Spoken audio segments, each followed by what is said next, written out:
আসসালামু আলাইকুম। চলে আসলাম একটা মানে দুঃখ প্রকাশ করার জন্য যে একটা মানুষের মনের আশা কিভাবে নষ্ট হয় দেখেন।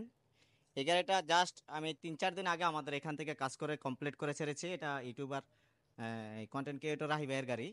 এই লোকটা বড় আশা করে, বিশ্বাস করেন ভাই, এই লোকের মতো আসলে আমি এত ভালো মনের মানুষ আমি কখনোই দেখি নাই।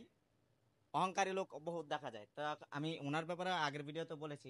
এখন এই লোকটা আমাকে যখন গাড়ি দিয়েছে, প্রায় 2 মাস আমার কাছে এই গাড়িটা রেখে গাড়িটা কাজ করাইছে।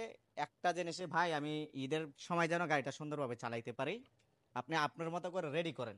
আমি আমার মতো করে রেডি করছি। উনি নোয়াখালীতে ওনার বাড়িতে যাবে, গাড়িটা চালাবে মনে বহুত আশা নিয়ে। মানে আমি জানি, কেউ জানুক আর না জানুক, আমি জানি ওনার ব্যাপারটা, উনি কত বড় আশা নিয়ে যে আমি পুরো নোয়াখালী এই গাড়িটা নিয়ে ঘুরবো ভাই, ঈদের ঘোরার জন্য। তা আল্লাহ তালা চায় নাই বিদায় হয় নাই আর কি। তা আল্লাহ তালা ওনাকে নিজ হাতে আর কি বাঁচাইছে। এটা এই এই পরিমাণ মারাত্মক অ্যাক্সিডেন্ট হয়েছে যে বলার মতো না। এটার সবগুলো জিনিস আবার নতুন করে ইনস্টল করতে হবে। যেমন এই বাম্পারটা বাদ, ছিঁড়ে একদম শেষ। এই বাম্পারটা বাদ, স্পেয়ার টাঙ্কি যে দেন, ওয়াইপার টাঙ্কি থেকে শুরু করে সব ভেঙে চুরে শেষ। এমনকি অনেকগুলো জিনিস আপনারা এখানে দেখেন নাই। যেমন এই যে এই এই এই যে টায়ারটা, এটা কিন্তু একটা স্পেয়ার টায়ার লাগানো, টায়ারটা বাদ। টায়ারের যে সাসপেনশন থাকে ভিতরে, এই সাসপেনশনগুলি সবগুলি বাদ হয়ে গেছে। এগুলো আবার নতুন করে ইনস্টল করতে হবে। এই যে এই ফেন্ডর, এই দরজা, এই ডোরগুলি, হ্যাঁ, এই যে এই ডোর পুরা চেঞ্জ করতে হবে। এটা ঠিক করার মতো ওয়ে নাই। চাইলে ঠিক করা যাবে না যে তা না, ঠিক করলে এই গাড়িগুলিতে ঠিক করার পরে এটা ওই মজাটা পাবে না। কারণ গ্লাস কিনতে হবে, এই কিনতে হবে, ওই কিনতে হবে, লক কিনতে হবে, ওই টাকা দিয়ে দরজা কিনতে হবে। তাই দরজা কিনেই ভালো হয়।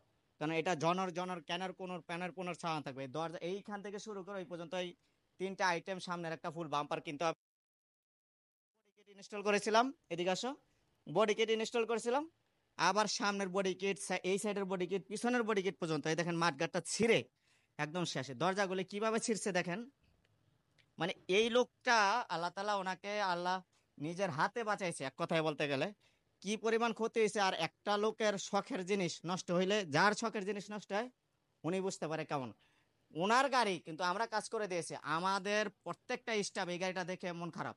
ঈদের টাইম ছুটি হচ্ছে গ্যারেজ এখন, কিন্তু এই গাড়ি দেখে সবারই মন খারাপ, সবারই মন খারাপ। তো আল্লাহ তাল্লাহ এই লোকের ভিতরে প্রচুর পরিমাণ ধৈর্য দিছে। আল্লাহ জানে, ভালো জানে কিভাবে টিকে আছে এই মানুষটা। কত আশা নিয়ে যে করে নিছে, এই গাড়িটার কাজ করাই নিছিল, এটা আমি ছাড়া আর কেউ আসলে পৃথিবীতে বলতে পারবে না। তা আল্লাহ তালা ওনাকে ধৈর্যশীল করুক। আর আপনারা যারা ঈদের ছুটিতে বাড়িতে যাচ্ছেন, খুবই সাবধানে যাবেন। কারণ আপনি সাবধানে থাকতে পারেন, আরেকজন সাবধানে চালায় চালায় না এবং সাবধানে থাকে না। আপনাকে আইসা, যেমন এইটার এইটার ঘটনাটা ঘটছে, তো এটাতে অনেকগুলি টাকা খরচ যাবে, অনেকগুলি টাকা খরচ যাবে। এই সামনের বাম্পার কিনতে হবে, ফেন্ডার কিনতে হবে, ডোর কিনতে হবে, 2টা ডোরই কিনতে হবে। আবার সাইড কিট কিটগুলি নতুন করে করতে হবে। মানে অনেকগুলি খরচ আছে, তারপর কালার। হ্যাঁ। তো যারা আর কি বাড়িতে যাচ্ছেন, ইনশাল্লাহ আল্লাহ তালা আপনাদেরকে সুস্থ মতো নেন, সুস্থভাবে বাড়িতে গিয়ে পৌঁছান, সাবধানে যাবেন। এই দোয়াই রইলো। এবং এই গাড়ির মালিকের জন্য দোয়া করেন, আমাদের জন্য দোয়া করেন, আমরাও যেন ঠিকঠাক মতো বাড়িতে পৌঁছাতে পারি। আসসালামু আলাইকুম।